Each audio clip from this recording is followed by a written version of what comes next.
라디오 문학관 세계 단편 소설 50선 기드 모파상 원작의 비계덩어리 4부작 세 번째 시간입니다.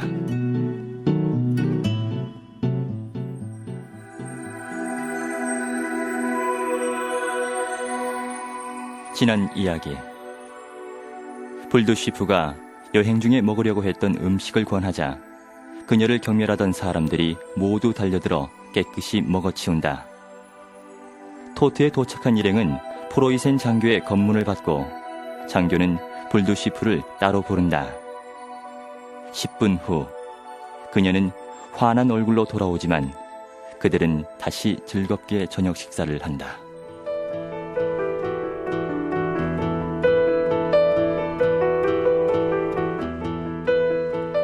모두들 피곤했기 때문에 저녁 식사가 끝나자마자 잠자리에 들었다.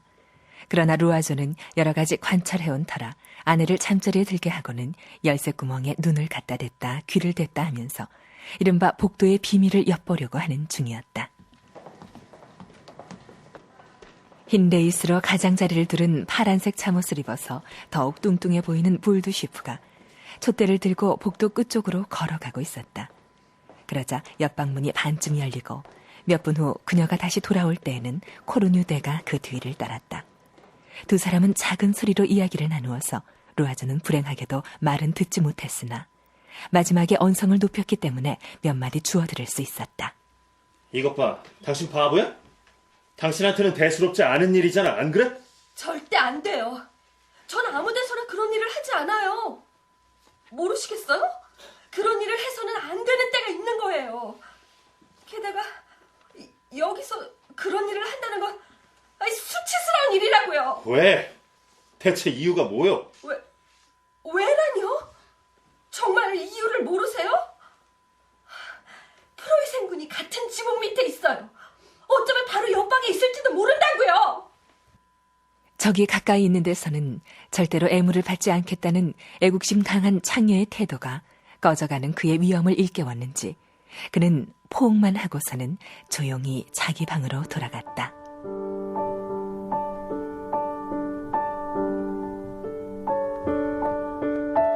다음 날 아침 8시에 출발할 예정이었기 때문에 모두들 일찍 일어나 부엌으로 모여들었다. 그러나 마차는 덮개에 온통 눈을 뒤집어 쓴 채 말도 마부도 없이 마당 한가운데 놓여 있었다. 아니, 이게 어떻게 된 일이죠? 한밤에 무슨 일이 있었습니까? 글쎄, 어찌된 일인지 마부는 알고 있겠지요. 이러고 있지 말고 마부를 찾아보죠. 외양간으로 사료 창고로 마부를 찾아다녔지만 그는 어디에도 없었다. 마을을 샅샅이 뒤졌는데도 마부를 찾지 못했다. 그러다가 드디어 마을의 술집에서 장교의 당번병과 다정하게 식탁에 앉아있는 마부를 찾았다. 백작이 따지듯 물었다. 8시에 말을 매라는 지시를 하지 않았나? 그랬습죠. 그런데 그 뒤에 다른 지시를 받았습니다요. 어떤 지시? 무슨 일이 있어도 마차에 말을 매지 말라고 하던걸요. 누가 그런 지시를 했나? 프로이센 사령관이요. 어째서? 저는 아무것도 모릅니다. 가서 물어보세요. 전 말을 매지 말라고 해서 매지 않은 것뿐입니다요. 사령관이 직접 말했나? 아니요. 여인숙 주인이 그의 지시라면서 전해주었습니다. 언제? 어제 저녁에 제가 잠을 자려고 할 때 그랬습죠.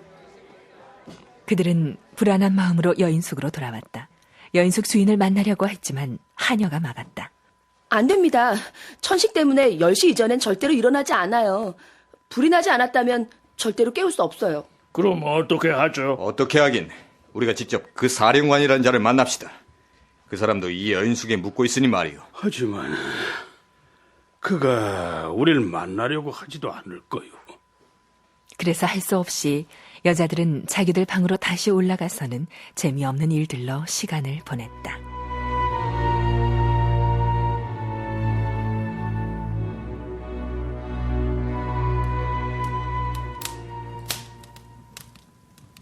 코르뉴대는 커다란 불꽃이 타오르고 있는 부엌의 벽난로 아래 앉아 파이프를 꺼냈다.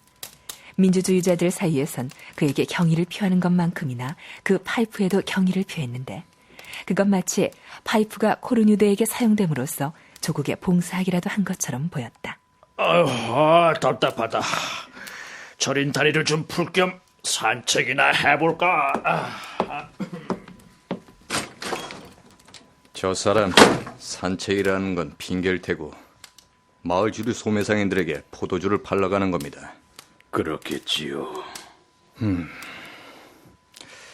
앞으로 누가 정권을 잡을 거라고 생각하십니까?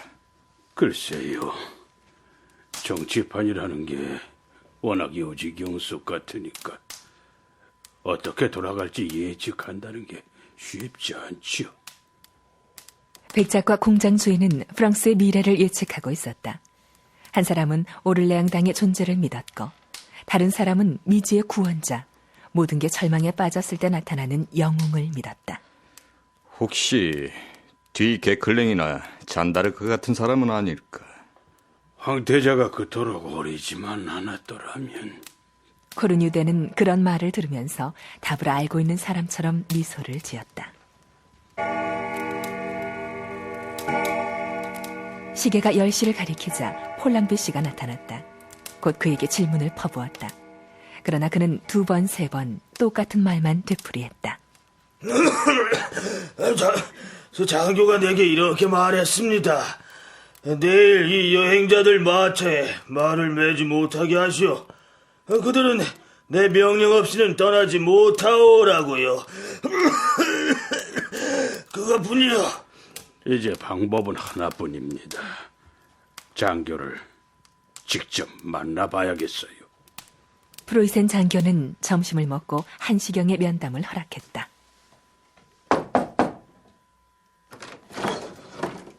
백작과 카레라 마동, 루아조 3사람은 여인숙에서 가장 좋은 방으로 안내되었다. 장교는 안락 의자에 기대앉아 벽난로 위에 발을 올려놓고 긴 사기 파이프로 담배를 피우고 있었다. 안녕하십니까? 장교는 인사하지도 않았으며 그들을 쳐다보지도 않았다. 그는 승리한 군인에게서 의뢰볼 수 있는 비열함을 역력히 내보이고 있었다. 무슨 일이요? 우린 떠나고 싶습니다. 안 돼요. 안 되는 이유를 말씀해 주시겠습니까? 내가 허락하고 싶지 않기 때문이요. 하지만 총사령관께서 우리에게 DF에 도착할 수 있는 출발 허가증을 교부해 주셨다는 걸 신중하게 생각해 주셨으면 합니다. 그리고 우린 이런 가혹한 조치를 받을 만한 일을 전혀 하지 않았다고 생각합니다. 내가 그러고 싶지 않은 거요. 그뿐이요. 내려들 가시오. 3사람은 더 이상 아무 말도 하지 못한 채 물러나왔다. 비참한 오후였다. 그들은 목숨을 다시 사기 위해서 이 무례한 군인의 2 손에 금화가 가득 든 돈자루를 쏟아붓도록 강요당하는 자신들의 모습이 눈에 보이는 듯했다.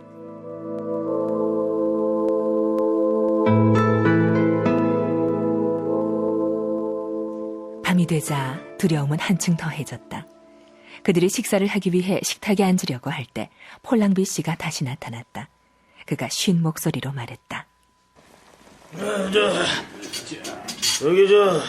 이 프로이센 장교가 엘리자베트 루세 양에게 아직도 생각을 바꾸지 않았는지 물어보라고 하는데요. 볼드쉬프는 얼굴에 핏기가 가신 채 서 있었다. 그러다 갑자기 얼굴이 새빨개지면서 말문을 열었다. 그 비열하고 더러운 프로이센 놈팽이에게 말하세요. 난 절대로 받아주지 않을 거라고요. 잘 들으세요. 절대로 받아들이지 않겠다고요. 알겠어. 그렇게 전하리다. 뚱뚱한 여인숙 주인이 밖으로 나갔다. 그녀는 프로이센 장교를 방문했을 때 무슨 일이 있었는지 비밀을 알아내려는 사람들에게 둘러싸여 질문을 받았다. 그 작자가 뭘 원했냐고요? 그놈이 뭘 바라냐고요? 나와 함께 자고 싶다는 거예요. 뭐야? 이런 비열한 놈! 코르뉴대는 식탁 위에 사납게 맥주컵을 내려놓다 컵을 깨뜨렸다. 그 비열하고 난폭한 군인에 대한 비난의 아우성이 분노의 한숨이 일고 그녀에게 강요된 희생의 일부분을 저마다 강요당하기라도 한 것처럼 저항을 위해 모두들 모였다. 백작이 흥분하며 말했다. 그 자들은 옛날 야만인들과 똑같이 행동하고 있어요. 야만인이 아니라면 어떻게 그런 제안을 하겠어요? 너무 속상해하지 마요. 그런 놈은 무시하는 게 더 나아요. 부인들은 볼드슈프에게 격렬하고도 다정한 동정을 표시했다. 식사 때에만 나타나는 수녀들은 아무 말도 하지 않았다. 처음에 분노가 가라앉자 저녁 식사를 했다. 그러나 이야기는 거의 하지 않은 채 모두 깊은 생각에 빠졌다.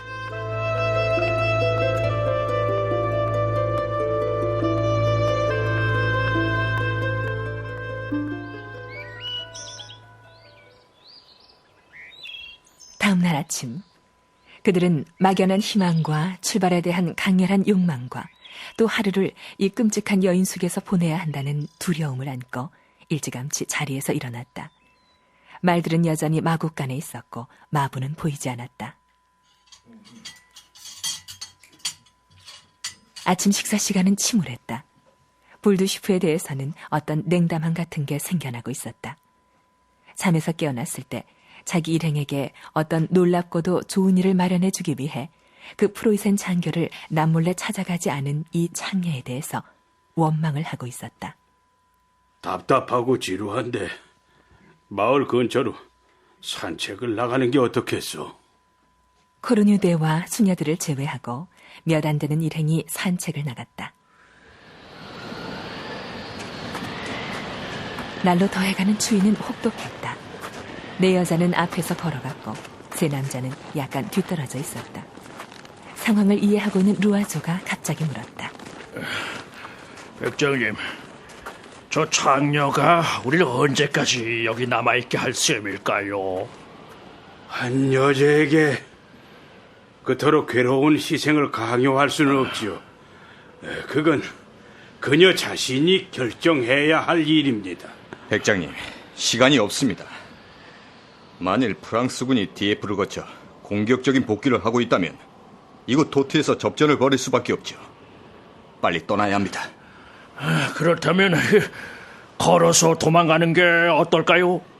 이 눈 속에 여자들을 데리고 그리고 우리는 곧 추격을 당해 10분도 안 돼서 다시 잡힐 겁니다. 군인들의 처분대로 포로가 돼서 돌아오겠지요. 백작의 말은 사실이었다. 모두들 입을 다물었다. 갑자기 길끝에서 장교가 나타났다. 지평선을 이루는 눈 위에 군복을 입은 키가 크고 마른 장교가 나타났다. 장교는 부인들의 곁을 지나가면서 고개를 숙여 가볍게 인사했다. 그러나 모자를 벗지 않았고 남자들을 멸시하듯 바라보았다. 볼드슈프는 귀까지 빨개졌다. 결혼한 세 여자는 그 군인이 그토록 무례하게 대했던 창녀와 함께 있는 걸 그에게 보이게 된 것에 심한 모욕감을 느꼈다. 프랑스인이 아니라는 게 애석하네요. 제가 많은 장교들과 친분이 있다는 건 아시죠? 한번 척 보면 어떤 군인인지 정확하게 알 수 있는데 모든 여자들이 좋아할 멋진 경기병일 것 같네요.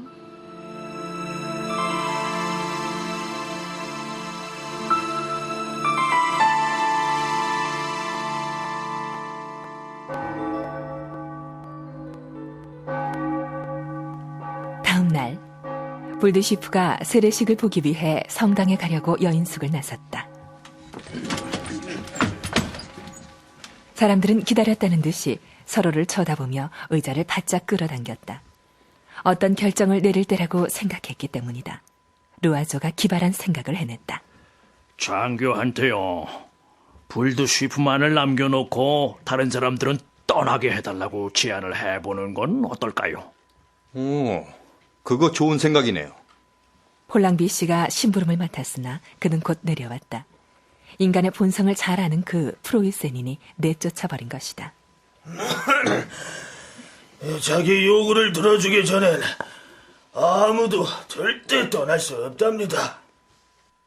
그러자 루아조 부인의 그 상스러운 기질이 드러났다.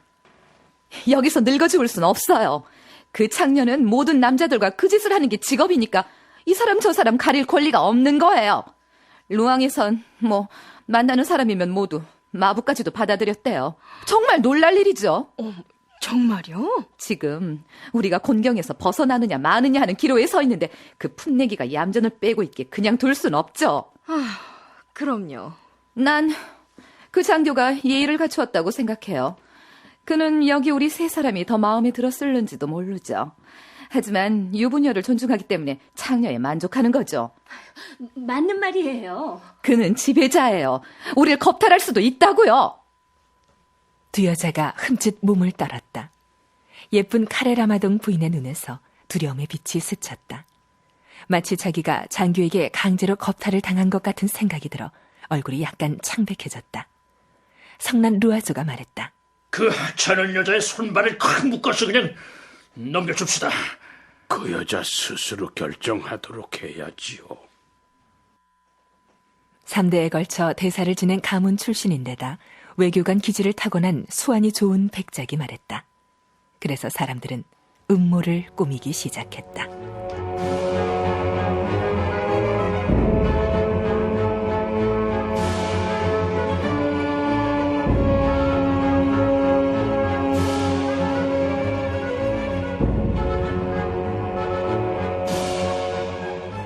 라디오 문학관 세계 단편 소설 50선 기드 모파상 원작의 비계 덩어리 3부를 들으셨습니다. 불드 쉬프와 함께 여행하는 사람들은 이중적인 태도를 보이는데요.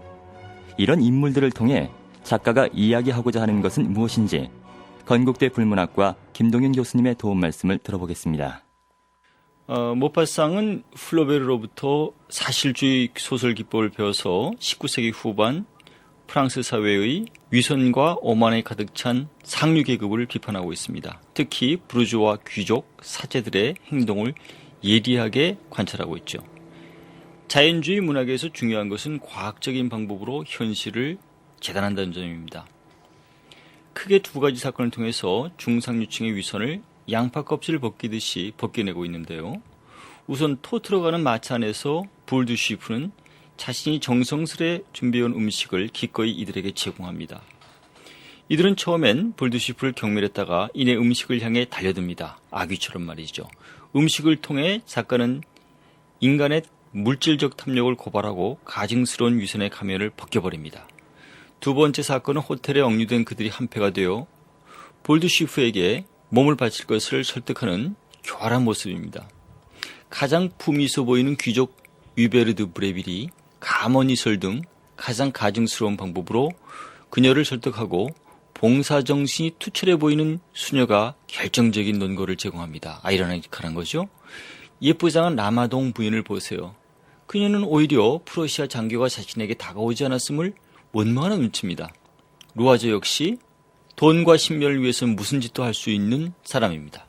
얼핏 애국지사처럼 보이는 코른 유대도 볼드쉬프에게 은밀히 추파를 던지다가 퇴짜를 맞습니다.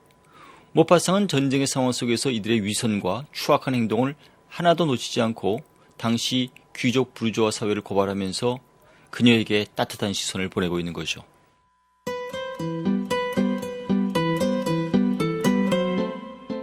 지금까지 출연 정남, 홍소영, 김무규, 김창기, 이원상, 전태열, 국승현, 장은숙, 하성룡, 박웅선, 이영아, 이주희, 김창열, 김은아, 박희은, 정영웅, 유승하, 기술 김태호, 효과 이용문, 정현재, 음악 김지연이었습니다. 권윤의 연출, 정진아 극본, 기드 모파상 원작의 비계 덩어리 3부를 마칩니다.